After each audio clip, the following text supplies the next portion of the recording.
구독은 저에게 많은 힘이 됩니다. 안녕하세요. 올해 66살 김남순입니다. 남편과는 5년 전에 사별했습니다. 지금은 아들 내외와 함께 살고 있죠. 한 달 전부터 이상한 일들이 시작됐습니다. 갑자기 깜빡깜빡하는 일이 많아지고 하루 종일 졸린 것 같았습니다. 병원에 가봐야 하나 싶었는데 그때 며느리가 말했습니다.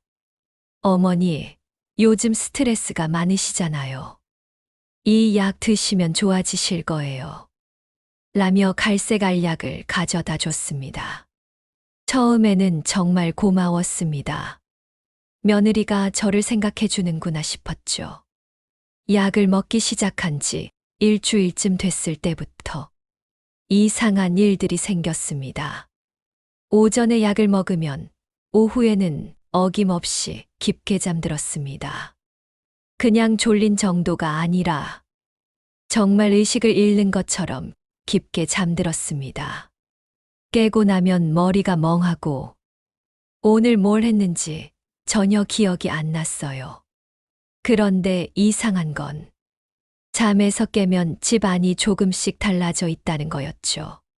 제가 분명히 거실 테이블 위에 놓아둔 안경이 침실에 있다든지, 화분 위치가 바뀌어 있다든지요. 처음에는 제가 깜빡한 줄 알았는데 점점 이상한 일들이 많아졌습니다. 평소에 아끼던 금반지도 없어졌고, 제가 좋아하는 드라마 시간에 깨어나면 항상 끝나 있었죠. 그러던 어느 날, 평소보다 일찍 깨어났는데 거실에서 며느리가 누군가와 통화하는 소리가 들렸습니다. 목소리 톤이 평소와 달랐고 뭔가 급한 일이 있는 것 같았죠.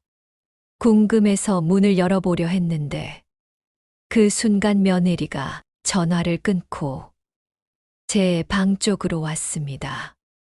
왠지 들키면 안 될 것 같아서 재빨리 자는 척을 했습니다.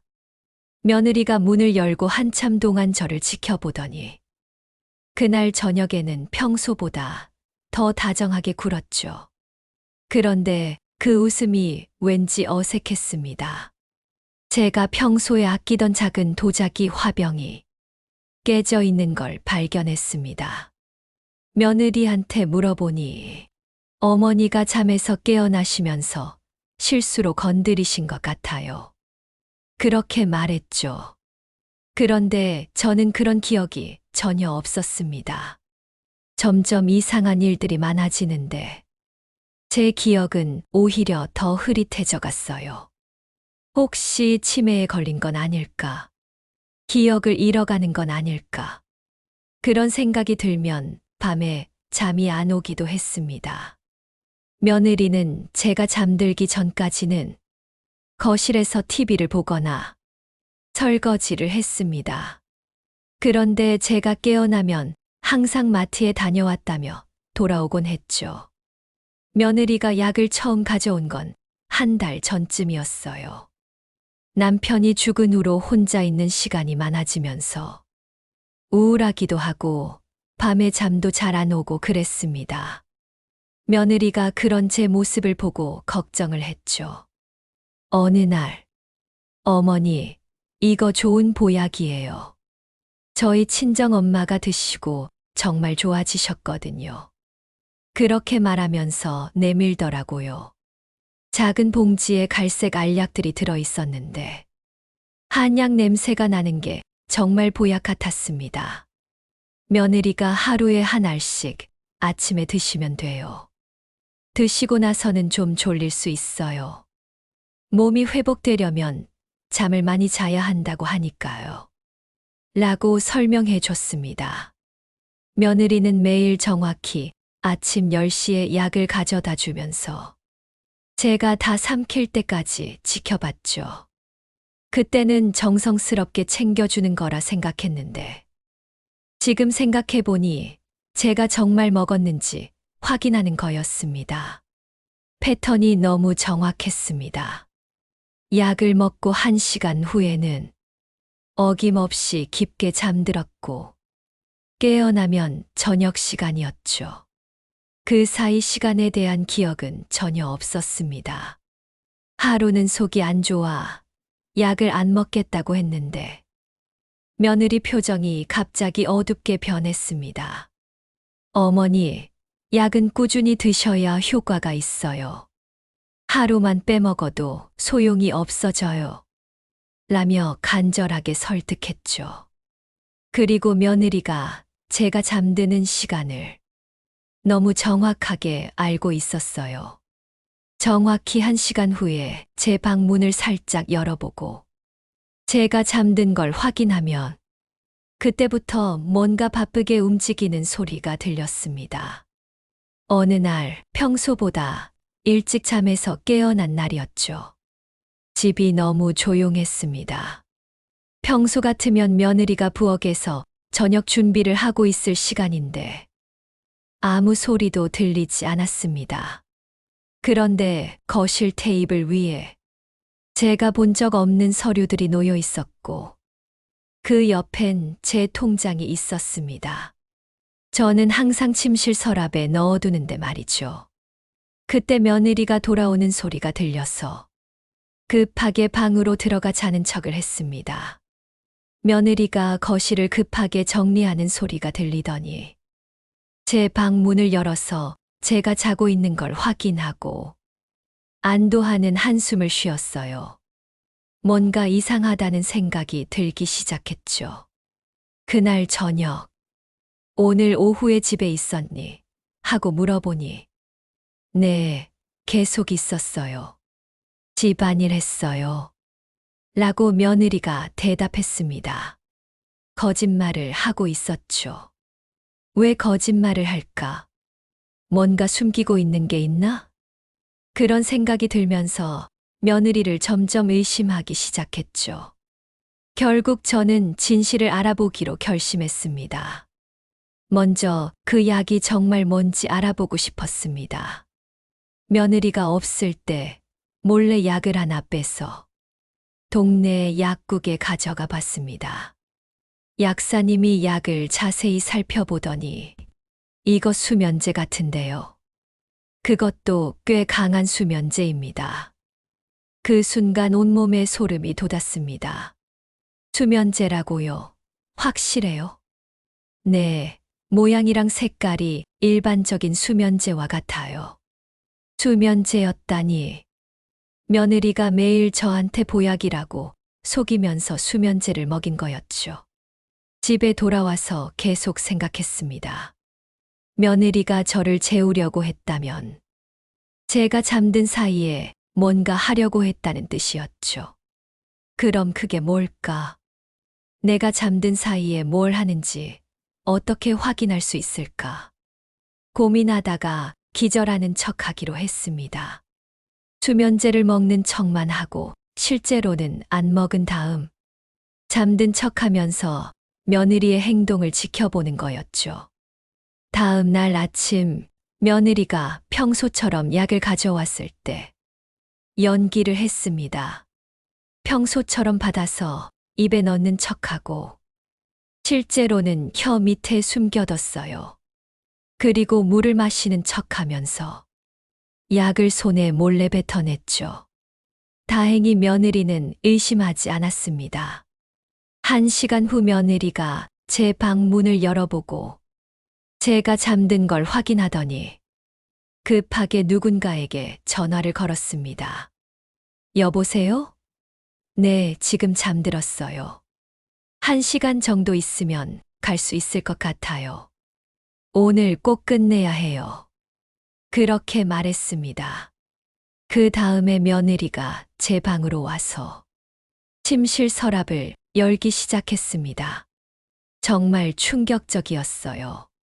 통장, 도장, 현금, 보험증서, 부동산 등기 서류까지. 모든 걸 꺼내서 거실로 가져갔죠. 거실에서 서류 넘기는 소리, 전화기 버튼 누르는 소리, 뭔가를 적는 소리가 들렸습니다. 1시간 후 며느리가 네, 지금 나갈게요. 서류 다 준비됐어요. 라고 전화하고 외출을 했습니다. 며느리가 나간 후 조심스럽게 거실로 나가보니 테이블 위에 제가 본 적 없는 서류들이 놓여 있었습니다. 자세히 보니 제 이름으로 된 서류들이었어요. 그 중 하나를 읽어보고 정말 기절할 뻔했습니다. 부동산 매매 계약서였고 제 집을 판다는 내용이었죠. 그것도 제 서명이 되어 있었습니다. 다른 서류들도 확인해 봤습니다. 정기예금 해지 신청서, 보험 해지 신청서, 심지어 요양원 입소 신청서까지 있었습니다. 모든 서류에 제 이름으로 서명이 되어 있었죠. 그 순간 온몸이 떨렸습니다. 며느리가 저를 재우고 있는 동안 제 서명을 위조해서 이런 일들을 진행하고 있었던 거였죠. 제 재산을 처분하고 저를 요양원에 보내려고 했던 거였습니다. 그리고 더 충격적인 건 서류 밑에 있던 메모장에는 며느리 글씨로 수면제 효과 확인됨, 서명 연습 필요, 요양원 입소 예정일, 이런 내용들이 적혀 있었습니다. 정말 치밀하게 계획했던 거였죠. 그런데 더 충격적인 건 며칠 후에 알게 됐습니다.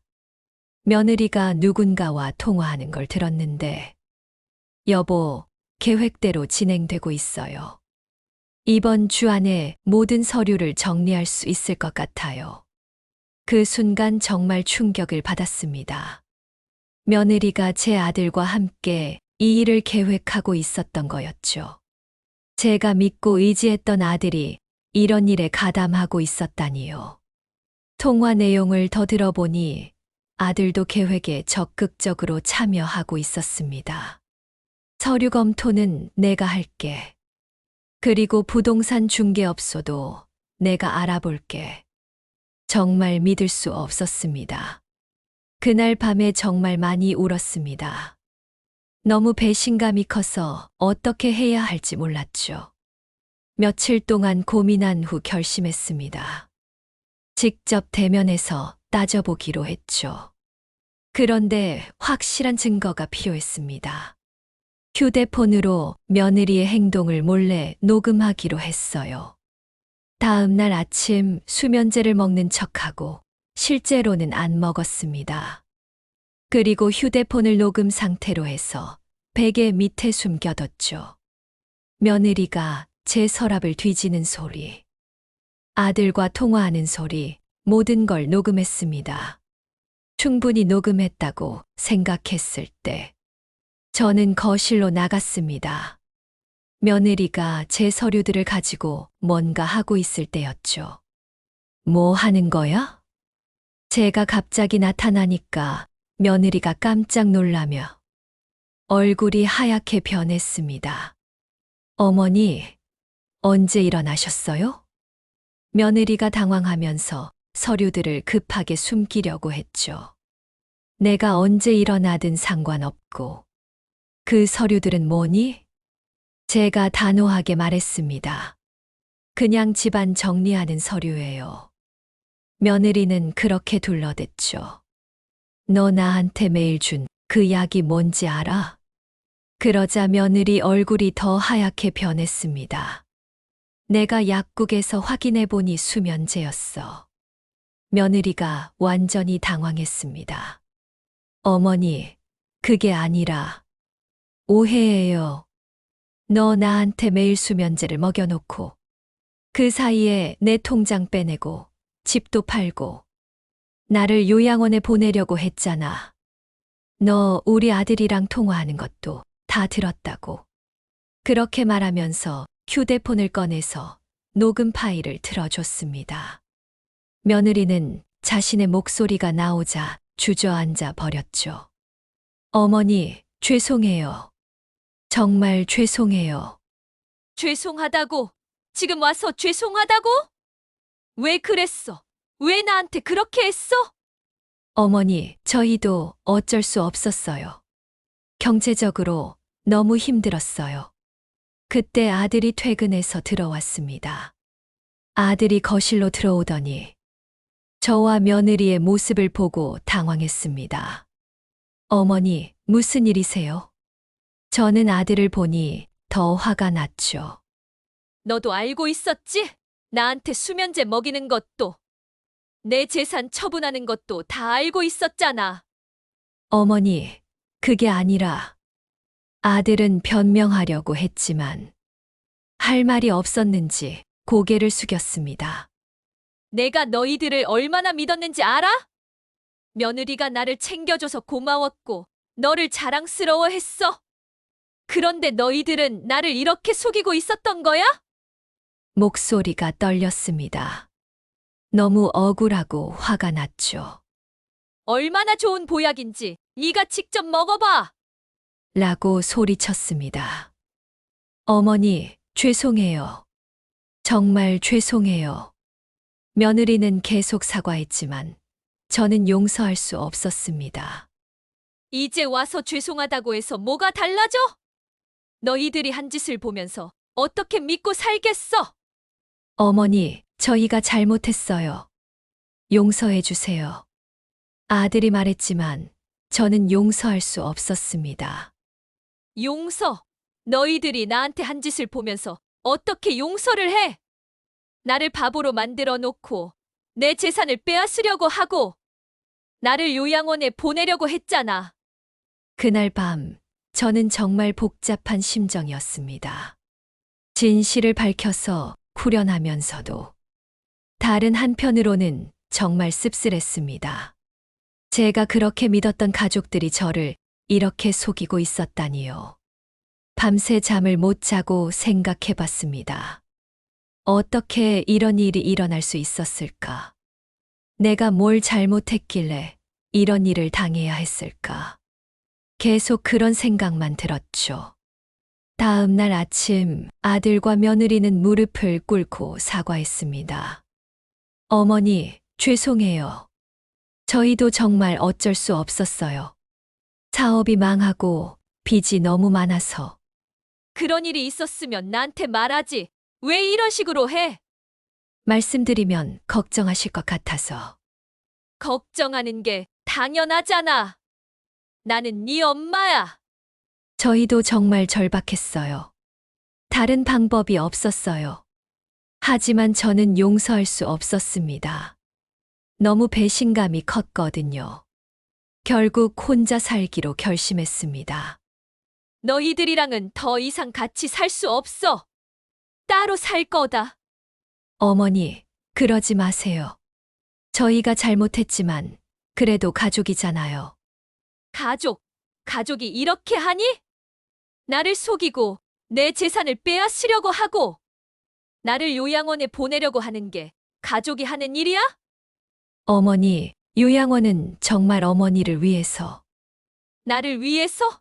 내 재산을 빼앗기 위해서지.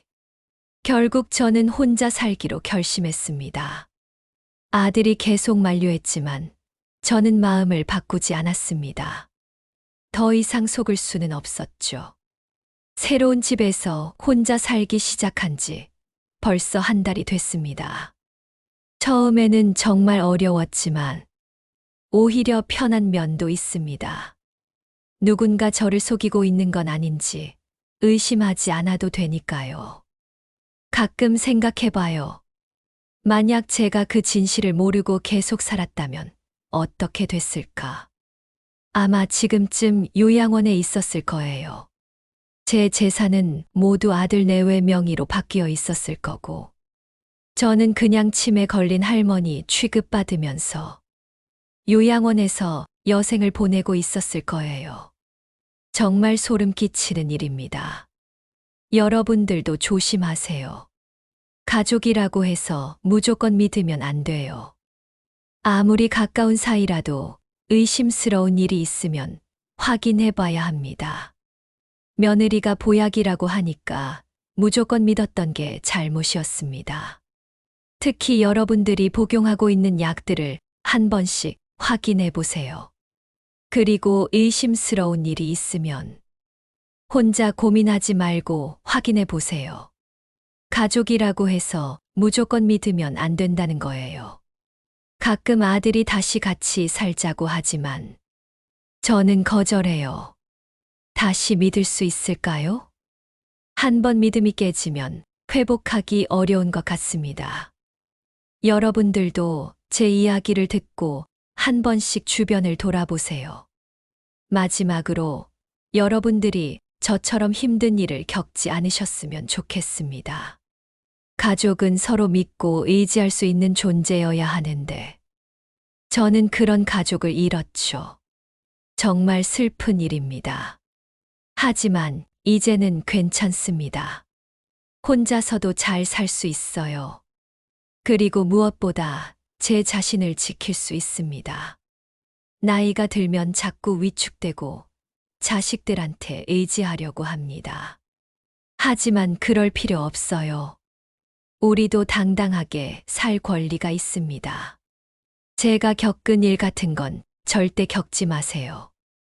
여러분은 소중한 사람들입니다. 나이가 들었다고 해서 함부로 대해도 되는 사람이 아니에요. 그럼 오늘도 긴 이야기를 들어주셔서 감사합니다. 여러분 모두 건강하시고 행복하시길 바라며 구독 부탁드리겠습니다. 다음 시간에도 여러분의 마음을 따뜻하게 해드릴 수 있는 이야기로 찾아뵙겠습니다. 감사합니다.